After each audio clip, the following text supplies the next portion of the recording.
So yun guys, ito may re-reveal lang ako sa inyo. Siyempre, hindi na bago, pero bago yung padala. Ito, lutong-lutong pa. Mula sa FDM Quality Trading. Siyempre, maraming salamat. Unang-una pa lang, thank you na ako sa inyo kasi lahat ng gamit ko muna gagaling na sa inyo. Buksan na natin guys, huwag natin patagalin to.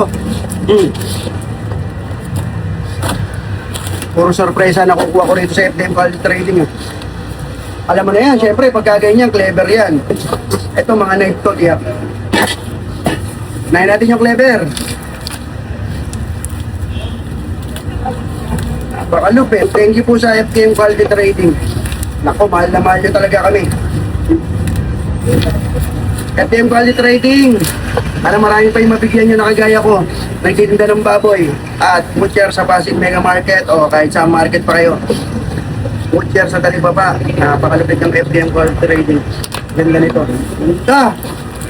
Diyos mio, Marimar. Napakaganda. FDM Quality Trading. Maraming salamat po. Thank you.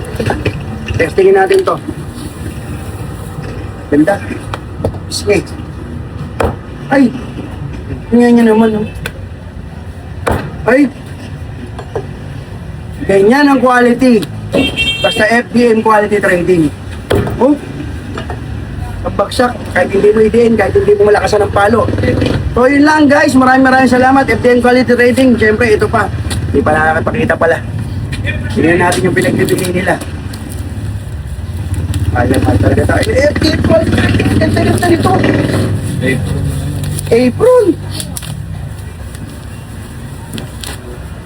So Noy, paano ka magpapasalamat kung ganyan? Naku, bagong knife, ang ganda. Matetest natin to bukas. Talaga FDM Quality Trading, hindi nagsasawang padala sa atin. Siyempre may apron pa.